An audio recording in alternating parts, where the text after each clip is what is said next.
నమస్తే, welcome to great Andhra. మనతో పాటు ఉన్నారు సీనియర్ పొలిటికల్ అనలిస్ట్ జిఆర్ మహర్షి గారు. నమస్తే సార్. నమస్తే అమ్మా. సార్, చంద్రబాబు నాయుడు గారు చెప్పారు ఇంకా నామినేటెడ్ పోస్టులు ఏవైతే ఉన్నాయో త్వరలోనే భర్తీ చేసేస్తామని చెప్పేసి. ఎవరెవరు ఏంటి అనేది అక్కడ స్థానికంగా ఉండే ఎమ్మెల్యేలకే వాళ్ళకే తెలుస్తుంది అని అంటున్నారు ఆయన. సో ఒక విధంగా చూస్తే కనుక మామూలుగా ఆయన మీద లేట్ చేస్తారనే ఒక మార్క్ ఉన్నది.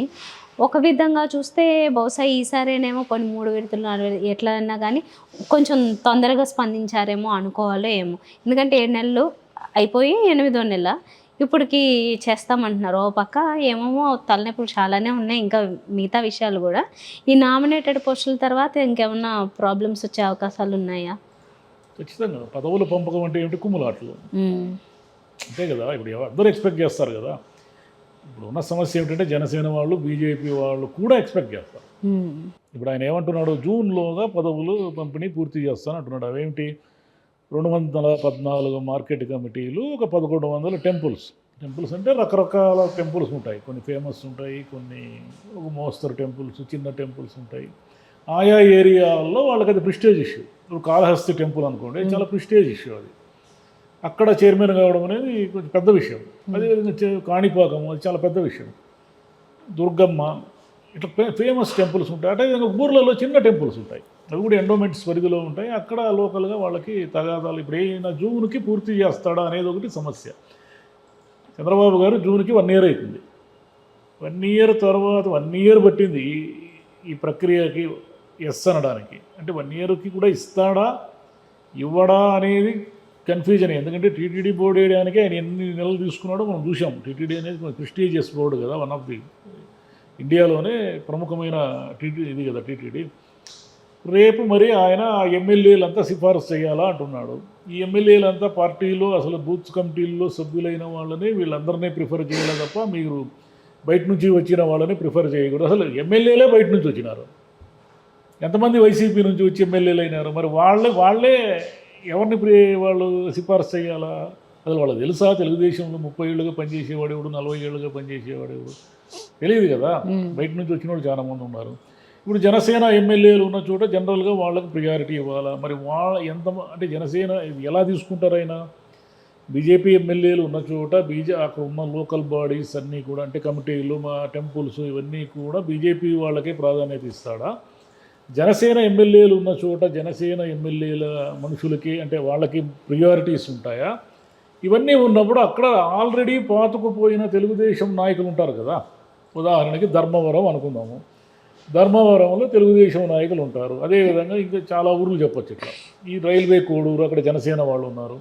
రైల్వే కోడూరులో ఎప్పటి నుంచో తెలుగుదేశం పార్టీకి పనిచేసే వాళ్ళు ఉంటారు. వాళ్ళు వాళ్ళ అసంతృప్తి, అసహనం సహజంగా ఉంటుంది. మరి మనం 20 ఏళ్ళు 30 ఏళ్ళు పనిచేస్తే ఈ జనసేన వాళ్ళు ఎవరో ఎమ్మెల్యే టికెట్ తొనుకుపోయారు. ఇక్కడ ఉన్న స్థానిక పదవులు తొనుకుపోతే ఇంక మేము ఎందుకు ఇక్కడ పనిచేసేది అనే మూడు వస్తుంది. కాబట్టి ముందున్నది ముసళ్ళ పండగ అంటారే, అది కత్తి మీద సామే చంద్రబాబు నాయుడు గారికి. అయితే చంద్రబాబు నాయుడు గారిలో గుడ్ క్వాలిటీ ఉంది. మనము పార్టీని కాపాడుకోవడంలో, పార్టీకి ప్రియారిటీ ఇవ్వడంలో ఆయన చాలా జాగ్రత్తగా ఉంటాడు. సమన్వయం చేసుకునే శక్తి ఉంది ఆయనకు. ఎవరు పార్టీకి పనిచేస్తున్నారు, ఎవరు పనిచేయలేదు, ఇవన్నీ కొంత అవగాహన ఉన్న మనిషి అన్న. అందుకనే ఆ తెలుగుదేశం 40 ఏళ్ళుగా ఇంకా ఎగ్జిస్టెన్స్లో ఉంది. 40 ఏళ్ళు అనేది ఒక పార్టీకి ముసలితనం వస్తుంది కదా. అంటే కాంగ్రెస్, బీజేపీ కూడా ముసలి పార్టీలే అని అనొచ్చు, కానీ అవి జాతీయ పార్టీలు. వాటి కలర్ వేరు. ప్రాంతీయ పార్టీలకు వచ్చేసరికి ఏమిటంటే ఇంకా పాత నాయకత్వమే ఉంది. ఎన్టీఆర్తో మొదలైనప్పటికీ చంద్రబాబు నాయుడు గారి తర్వాత ఇప్పుడు రేపు లోకేష్ గారు వస్తారేమో.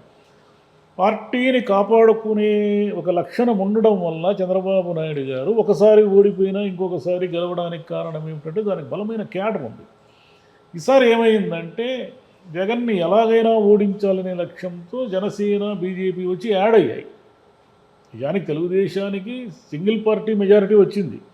రిజల్ట్ ఏమొచ్చింది? తెలుగుదేశం సొంతంగా ప్రభుత్వాన్ని ఫామ్ చేసుకునేంత మెజారిటీ వచ్చింది. కానీ వీళ్ళు ఏమిటంటే జగన్ మళ్ళీ ఈ పథకాలను ఇవ్వను జగన్ మళ్ళీ గెలిస్తే మనం సమస్యల్లో పడతామని మొత్తం అంతా కూటమిగా మారి ఇప్పుడు పోటీ చేశారు, గెలిచారు. రేపు పదవులు పదవుల పంపకం అనగానే ఇటు తెలుగుదేశంలో కానీ ఇటు జనసేనలో కానీ బీజేపీ అంటే సరే, బీజేపీకి అంత బలం లేదు కాబట్టి బీజేపీని అంత పెద్దగా మనం లెక్కలేకి తీసుకోక్కర్లేదు. కానీ జనసేనలోను తెలుగుదేశంలోను ఈ లుకలుకలు బయలుదేరతాయి. వీళ్ళు పోటీ పడతారు, విపరీతంగా పోటీ పడతారు. ఎమ్మెల్యే ఎవడి పేరు సిఫార్సు చేస్తాడు?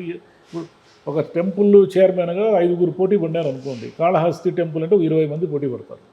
ఈ 20 మందిలో ఎవరిని ఎలా తీసుకోవాలనేది ఆ ఉన్న లోకల్ ఎమ్మెల్యేకి కూడా కన్ఫ్యూజన్ అయినప్పుడు ఏమవుతుందంటే, ఇప్పుడు ఫలానా సుబ్బయ్యకి ఇస్తే ఎల్లయ్య మల్లయ్య వీళ్ళందరూ వ్యతిరేకమవుతారు. మేము పార్టీకి మేము పనిచేయలేదా, మేము వైసీపీ హయాంలో మేము జెండా పట్టుకొని నిలబడలేదా, మాకు ఏమీ పదవులు రాకుండా అంతా మీరు పంచుకుంటా ఉంటే ఎట్లా అని. లేదు, బయట పార్టీల నుంచి తీసుకున్న ఎమ్మెల్యేలు అనేక మంది ఉన్నారు కదా, వైసీపీ నుంచి టికెట్లు ఇచ్చిన వాళ్ళు వీళ్ళంతా ఉన్నారు కదా. అంటే ఇంత మునుపు తెలుగుదేశంతో అనుబంధం ఏమీ లేకుండా హఠాత్తుగా పార్టీ మారి అధికారంలోకి వచ్చిన వాళ్ళు ఉన్నారు చాలామంది, లేదా కొత్త వాళ్ళు కూడా చాలామంది ఉన్నారు. వీళ్ళందరూ వాళ్ళ మనుషులకి సిఫారసు చేసుకుంటే పాత వాళ్ళందరూ కూడా అలుగుతారు. అతనికి ఏం తెలుసు, అతనే పార్టీ ఫిరాయింపుదారుడు, బయట పార్టీ నుంచి వచ్చాడు, అతను మొత్తం వైసీపీ వాళ్ళకి తన మనుషులందరికీ ఇస్తా ఉన్నాడు పదవులు, మమ్మల్ని ఎవడు పట్టించుకుంటాడు. ఈ గోల అంటే ఏ పార్టీకైనా సహజమే. ఇది నాట్ ఓన్లీ తెలుగుదేశం అనే కాదు, అధికారంలో ఉన్న ఏ పార్టీకైనా పదవుల పంపకం అనేది ఒక తలకాయ నొప్పి వ్యవహారం. కానీ పదవులు పంచకపోతే పార్టీలో అస్సలు ఇంకా మోసం వస్తుంది. పంచితే ఒక సమస్య, పంచకపోతే ఇంకెప్పుడు ఇస్తారు, మేము ఎంత జీవితకాలం అంతా ఇట్లా కార్యకర్తలుగానే ఉండాలా, మీ జెండా పట్టుకొని తిరగాల్సిందేనా, మేము కూడా ఎలక్షన్లో డబ్బులు ఖర్చు పెట్టుకున్నాం కదా, మేము కూడా మీ విజయం కోసం కృషి చేశాం కదా, వైసీపీ వాళ్ళ చేతిలో దెబ్బలు తిన్నాము, హరాస్మెంట్కి పాలైనాము కదా, మరి మాకేం ఒరిగింది, మాకేం వచ్చింది, ఇదే సమస్య. పోయినసారి వైసీపీలో ఏం జరిగిందంటే ఆయన పూర్తిగా పట్టించుకోలేదు. ఎవరు కార్యకర్తో ఎవరు నాయకుడో ఏదో అలా జరిగిపోయింది. కానీ సీరియస్నెస్ లేకపోవడం వల్ల ఆ పార్టీ కార్యకర్తలే పనిచేయకపోవడం వల్ల ఆ పార్టీకి దారుణమైన నష్టం జరిగింది.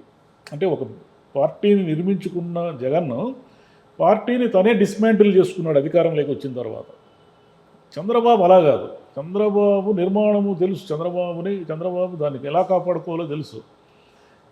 ఆయనకి అనేక ఒత్తిళ్ల వల్ల వేరే పార్టీలతో కలవచ్చు, వేరే పార్టీల వాళ్ళని తన పార్టీలోకి తీసుకోవచ్చు, ఇలా చాలా ఉన్నప్పటికీ తెలుగుదేశం కార్యకర్తలకి అయితే కొంత న్యాయం జరిగే అవకాశం ఉంది.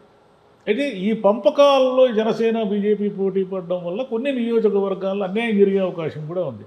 న్యాయమైనా అన్యాయమైనా ఇంకా 4 ఏళ్ళు చేసేది ఏముండదు, ఏమీ లేదు కదా.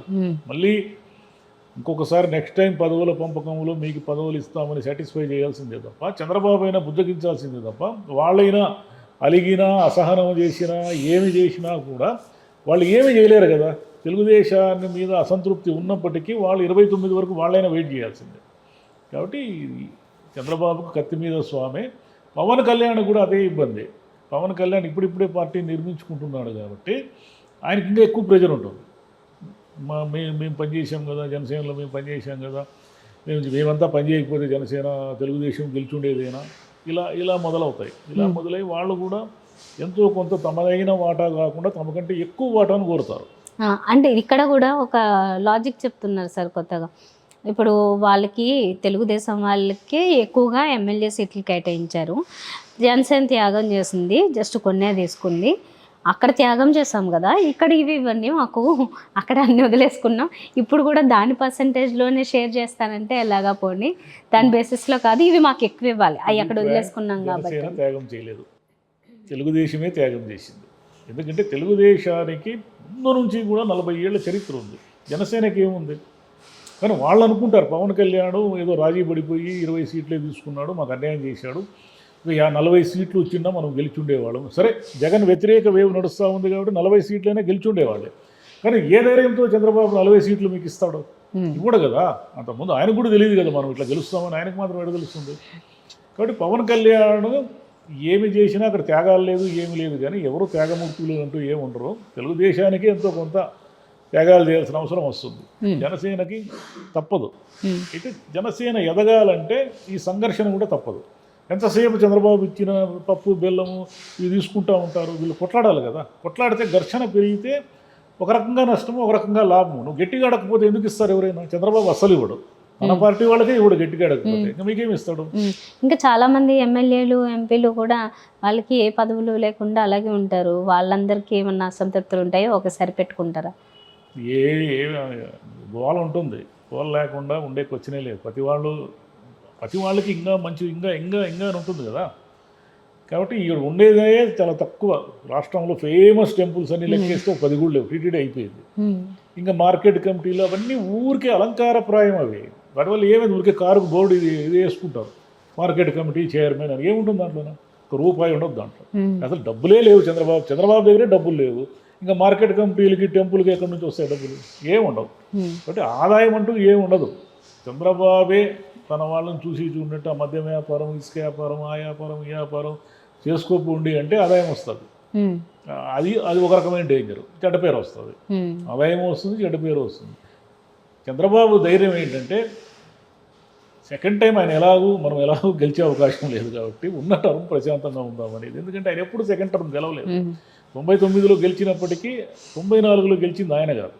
కాబట్టి సెకండ్ టర్మ్ గెలిచింది ఈ రాష్ట్రంలో వైఎస్ రాజశేఖర రెడ్డి గారు ఒక్కరే, ఉమ్మడి రాష్ట్రంలో. కేసీఆర్ గారు తర్వాత గెలిచారు. వీళ్ళిద్దరే 2 సార్లుగా టర్మ్ కొనసాగించిన వాళ్ళు. కాబట్టి చంద్రబాబు ఈసారి తన రికార్డును తానే బద్దలు చేసి గెలుస్తాడా, లేదా మళ్ళీ ఆయన అసమ్మతి, అసహనము, వ్యతిరేక చర్యలు, పథకాలు, ఈ గోలంతా నడిచి మళ్ళీ వైసీపీకే కలిసి వస్తుందో మనకు తెలియదు. రైట్. ఏమో ఆయన అయితే అడుగుతున్నారు కానీ ప్రపోజల్ పెట్టారు కదా ప్రజల ముందు, 10 years ఉంచాను, 10-15 years అప్పుడే కదా అభివృద్ధి జరుగుతుందని. కానీ ఎవరు ఊరుకుంటారు? ప్రజలకు అదంతా పడుతుందా? నచ్చకపోతే పంపించేస్తారు అంతే. ప్రజలకి మీరు చెప్పే లెక్కలు అర్థం కావు, మనకే అర్థం కావు సరిగ్గా. ప్రజలకి ఏమర్థం? అంటే ప్రజలు వేరు, మనం వేరని కాదు. మనం అంతో ఇంతో కొంచెం నాలెడ్జ్ ఉండేవాడికే ఆ సూచీలు, నీతి ఆయోగ్, కాగ్ నివేదికలు, జీడిపి ఇలాంటివి ఏం అర్థం కావు. ప్రజలకు ఏమి తెలుస్తుందంటే, అయ్యా డబ్బులు ఇస్తానన్నాడు చంద్రబాబు, ఇవ్వలేదు. జగన్ ఉంటే ఈ పాటికి డబ్బులు ఇచ్చి ఉండేవాడు. రైతులకి సబ్సిడీ పడుతుందన్నాడు, పడలేదు. ఈ పాటికి మాకు డబ్బులు వచ్చిండేటివి. ఇవి చూస్తారు కానీ, ఈ లెక్కలు చూస్తారు కానీ, నేను ఏదో అభివృద్ధి చేశానంటే ఎవరికి అభివృద్ధి? మా ఇంటికి అన్నం అనేది మాకు అభివృద్ధి. మీరు ఏదో చెప్పి మీరు రాష్ట్రాన్ని అభివృద్ధి చేస్తాం అంటే రాష్ట్రం అభివృద్ధి అయితే మీ ఎమ్మెల్యేలు, ఎంపీలు, మంత్రులు అందరూ అభివృద్ధి అవుతారు. మీకు సంబంధించిన వాళ్ళంతా వ్యాపారస్తులంతా అభివృద్ధి అవుతారు. మామూలుకి ఏముంది, మీరు ఇచ్చే ఆకాశింత పథకాలు కూడా ఇవ్వకుండా నేను ఈయన అంటూ ఉంటే. సరే, ఈసారి మరి లక్లో ఎవరెవరికి ఏ పదవులు వస్తాయో మరి వాళ్ళ వరకు అయితే అదృష్టవంతులు, మిగతా వాళ్ళు బెటర్ లక్ నెక్స్ట్ టైం. అంటే పదవి అనేది అలంకారమే అంటున్నా నేను. పదవి అంటే ఏం కోరుకుంటారు? ఒకటి మర్యాద, అలంకారము, అంటే దానికి ఏదో కొన్ని ప్రోటోకాల్స్ ఉంటాయి, వాటిని కోరుకుంటారు. రెండవది ఆ పదవి వల్ల వచ్చే డబ్బులు కోరుకుంటారు. డబ్బులు అయితే ఇప్పుడు ప్రస్తుతం డబ్బులు వచ్చే పరిస్థితి అయితే లేదు. పదవులు అంటే చంద్రబాబు కూడా డబ్బులు ఉన్న వాళ్ళకి అందరికీ పదవులు ఇస్తే చెప్పలేము. ఎందుకంటే ఆ లక్షణం కూడా ఉంది ఆయనకి. డబ్బులు ఉన్న వాళ్ళకి ఇచ్చేస్తాడు ఆయన పదవులు. పార్టీకి పనిచేస్తూనే ఉంటాడు. అట్లా కూడా ఉంటుంది. Okay sir, thank you.